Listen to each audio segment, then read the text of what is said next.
बच्चों, जैसा कि आप जानते हो कि थर्मोडायनेमिक्स में हम एक सिस्टम और उसके सराउंडिंग की स्टडी करते हैं और उस सिस्टम में मेनली हीट, एनर्जी और वर्क के रिलेशनशिप की स्टडी करते हैं। आज की हमारी इस वीडियो में हम इन ही प्रॉपर्टीज के बीच के रिलेशनशिप को फॉर्मूले या इक्वेशंस के थ्रू समझेंगे। तो बच्चों, आज का हमारा फर्स्ट फॉर्मूला हीट से रिलेटेड है, जिसमें फर्स्ट इक्वेशन है इक्वेशन फॉर हीट ट्रांसफर, जिसका फॉर्मूला है Q equal to M into C into delta T. यहाँ पर Q सिस्टम में जो हीट ट्रांसफर हो रही है वो है, M सब्सटेंस का मास है, C स्पेसिफिक हीट कैपेसिटी है और T सिस्टम का टेम्परेचर है। बच्चों, हीट के लिए सेकंड इक्वेशन है equation for phase change. Equation है Q equal to M into L. यहाँ पर Q सिस्टम में जो हीट ट्रांसफर हो रही है वो है, M सब्सटेंस का मास है और L सब्सटेंस की लेटेंट हीट है। मतलब जब सॉलिड लिक्विड में या लिक्विड गैस में कन्वर्ट होता है तो जो हीट एनर्जी यूज होती है वो लेटेंट हीट है। नेक्स्ट इक्वेशन है इक्वेशन फॉर वर्क। इक्वेशन है W equal to P external into DV।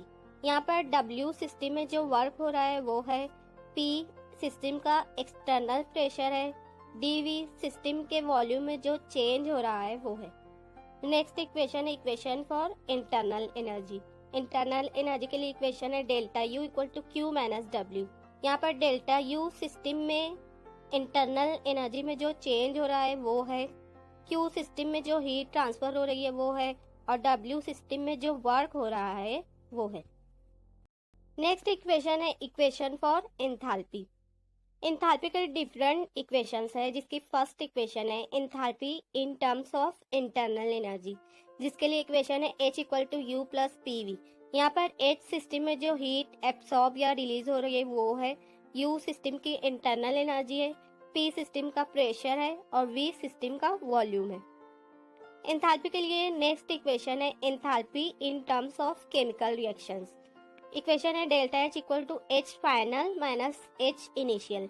यहाँ पर डेल्टा H केमिकल रिएक्शन में एंथैल्पी में जो चेंज हो रहा है वो है, डेल्टा H फाइनल रिएक्शन होने के बाद की फाइनल एंथैल्पी है, डेल्टा H इनिशियल रिएक्शन होने से पहले की इनिशियल एंथैल्पी है। नेक्स्ट इक्वेशन है इक्वेशन फॉर एंट्रोपी। इसमें भी डिफरेंट इक्वेशंस है। फर्स्ट इक्वेशन है एंट्रोपी फॉर रिवर्सिबल चेन। एक सिस्टम में अगर रिवर्सिबल प्रोसेस हो रहा हो तो उसके लिए एंट्रोपी चेन का फॉर्मूला होगा delta S equal to Q reversible divided by T। यहाँ पर डेल्टा एस सिस्टम में जो एंट्रोपी चेंज हो रही है वो है, Q रिवर्सिबल सिस्टम में जो हीट ट्रांसफर हो रही है वो है और T सिस्टम का टेम्परेचर है। एंट्रोपी के लिए सेकंड इक्वेशन है entropy change for phase change. अगर एक सिस्टम में फेज चेंज हो रहा हो, जैसे सब्सटेंस सॉलिड से लिक्विड या लिक्विड से गैस में कन्वर्ट हो रहा हो, तो उसके लिए इक्वेशन होगी delta S equal to delta H phase divided by T. यहाँ पर डेल्टा एस सिस्टम में जो एंट्रोपी चेंज हो रही है वो है, डेल्टा एच फेज चेंज होने का टाइम सिस्टम में जो हीट एब्सॉर्ब या रिलीज हो रही है वो है और टी सिस्टम का टेम्परेचर है। एंट्रोपी के लिए थर्ड इक्वेशन है entropy change for irreversible process. अगर इस सिस्टम में इरिवर्सिबल प्रोसेस हो रहा हो तो उसके लिए इक्वेशन होगी delta S total equal to delta S system plus delta S surrounding.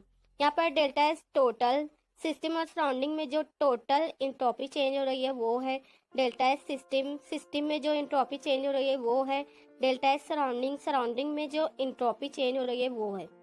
Entropy के लिए फोर्थ इक्वेशन है स्टैंडर्ड एंट्रोपी चेंज। इक्वेशन है delta S zero equal to summation of delta S zero product plus summation of delta S zero reactant.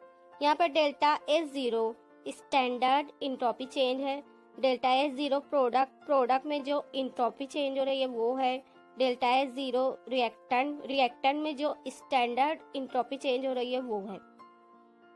Next equation है equation for Gibbs free energy, जिसका formula है G equal to H minus T S. यहाँ पर G system में जो available energy है वो Gibbs free energy है, H सिस्टम में जो हीट एब्सॉर्ब या रिलीज हो रही है वो है, T सिस्टम का टेम्परेचर है और S सिस्टम की एंट्रोपी है। नेक्स्ट इक्वेशन है इक्वेशन फॉर आइसोथर्मल प्रोसेस। इसमें फर्स्ट इक्वेशन वर्क डन के लिए है, इक्वेशन है W equal to n R T ln into bracket V f divided by V i. यहाँ पर W सिस्टम में जो वर्क हो रहा है वो है small n number of gas molecules है, R यूनिवर्सल गैस कांस्टेंट है, T सिस्टम का टेम्परेचर है, ln नेचुरल लॉगरिथम है, Vf सिस्टम का फाइनल वॉल्यूम है और Vi सिस्टम का इनिशियल वॉल्यूम है। आइसोथर्मल प्रोसेस के लिए फर्स्ट लॉ ऑफ थर्मोडायनेमिक्स की इक्वेशन है Q इक्वल टू W। यहाँ पर Q सिस्टम में जो हीट ट्रांसफर हो रही है वो है और W सिस्टम में जो वर्क हो रहा है वो है। बच्चों नेक्स्ट इक्वेशन है equation for adiabatic process. Equation है K equal to P into V raise to gamma. यहाँ पर K प्रोपोर्शनलिटी कांस्टेंट है, P सिस्टम का प्रेशर है, V सिस्टम का वॉल्यूम है और गैमा एडियाबेटिक इंडेक्स है जिसकी वैल्यू है CP/CV। बच्चों गामा का काम है कि ये फाइंड आउट करता है कि कितने अमाउंट में टेम्परेचर और प्रेशर चेंज हो रहा है जब एक गैस एक्सपांड या कंप्रेस होती है बिना किसी हीट ट्रांसफर के। बच्चों एडियाबेटिक प्रोसेस के लिए वर्क डन की इक्वेशन होगी W equal to K into bracket VF raise to 1 minus gamma minus VI raise to 1 minus gamma divided by 1 minus gamma. यहाँ पर W सिस्टम में जो वर्क हो रहा है वो है K प्रोपोर्शनलिटी कांस्टेंट है, VF सिस्टम का फाइनल वॉल्यूम है और VI सिस्टम का इनिशियल वॉल्यूम है और गैमा एडियाबेटिक इंडेक्स है जिसकी वैल्यू है CP/CV। एडियाबेटिक प्रोसेस के लिए फर्स्ट लॉ की इक्वेशन होगी delta U equal to minus W। यहाँ पर डेल्टा U सिस्टम में जो इंटरनल एनर्जी चेंज हो रही है वो है, W सिस्टम में जो वर्क हो रहा है वो है। नेक्स्ट इक्वेशन है equation for isochoric process. Isochoric process के लिए वर्क डन की इक्वेशन होगी W इक्वल टू 0। यहाँ पर W सिस्टम में जो वर्क होता है उसे शो करता है जो कि 0 है, इसका मतलब है सिस्टम में कोई वर्क ही नहीं हो रहा। आइसोकोरिक प्रोसेस के लिए फर्स्ट लॉ की इक्वेशन होगी Q equal to delta U। यहाँ पर Q सिस्टम में जो हीट ट्रांसफर हो रही है वो है और डेल्टा U सिस्टम में इंटरनल एनर्जी में जो चेंज हो रहा है वो है। नेक्स्ट इक्वेशन है equation for isobaric process. Isobaric process के लिए वर्क डन की इक्वेशन होगी W equal to P into bracket VF minus VI।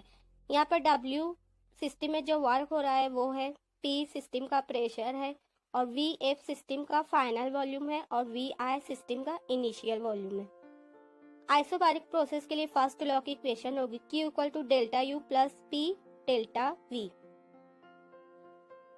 यहाँ पर Q सिस्टम में जो हीट ट्रांसफर हो रही है वो है डेल्टा U सिस्टम की इंटरनल एनर्जी में जो चेंज हो रहा है वो है, P सिस्टम का प्रेशर है और V सिस्टम के वॉल्यूम में जो चेंज हो रहा है वो है। नेक्स्ट इक्वेशन है equation for thermal equilibrium. Equation है Q in equal to Q out. यहाँ पर Q in सिस्टम में जो हीट अंदर आ रही है वो है और Q आउट सिस्टम से जो हीट बाहर जा रही है वो है। नेक्स्ट इक्वेशन है इक्वेशन फॉर मैकेनिकल इक्विलिब्रियम। इसका फॉर्मूला है P internal equal to P external. यहाँ पर P इंटरनल सिस्टम के अंदर से जो प्रेशर प्रोड्यूस हो रहा है वो है और P एक्सटर्नल सिस्टम के ऊपर जो प्रेशर लगाया जा रहा है वो है। नेक्स्ट इक्वेशन है इक्वेशन फॉर केमिकल इक्विलिब्रियम। एक रिएक्शन में जब इक्विलिब्रियम मेंटेन होती है तब ये फॉर्मूला यूज होता है। इक्वेशन है Q equilibrium equal to C raise to C into D raise to D divided by A raise to A into B raise to B। यहाँ पर K इक्विलिब्रियम कांस्टेंट है, C प्रोडक्ट का concentration है और D भी product का एक concentration है, A रिएक्टेंट का कॉन्सेंट्रेशन है और B भी रिएक्टेंट का कॉन्सेंट्रेशन है। नेक्स्ट इक्वेशन है equation for heat capacity. Formula है Hc equal to Q upon delta T। यहाँ पर Hc सिस्टम में जितने अमाउंट में हीट एब्सॉर्ब हो रही है वो है, Q सिस्टम में जो हीट ट्रांसफर हो रही है वो है और T सिस्टम का टेम्परेचर है। नेक्स्ट इक्वेशन है equation for specific heat capacity. Formula है C equal to Q upon M into delta T। यहाँ पर C स्पेसिफिक हीट कैपेसिटी है, Q सिस्टम में जो हीट ट्रांसफर हो रही है वो है, M सब्सटेंस का मास है और T सिस्टम का टेम्परेचर है। नेक्स्ट इक्वेशन है equation for zeroth law. Equation है TA equal to TB equal to TC। यहाँ पर तीन सिस्टम बताए गए A, B और C। अगर तीन सिस्टम एक सिस्टम में एक रूम में एक साथ हो तो उसके लिए ये फॉर्मूला होगा TA equal to TB equal to TC। यहाँ पर TA सिस्टम A का टेम्परेचर है, TB सिस्टम B का टेम्परेचर है और TC सिस्टम C का टेम्परेचर है।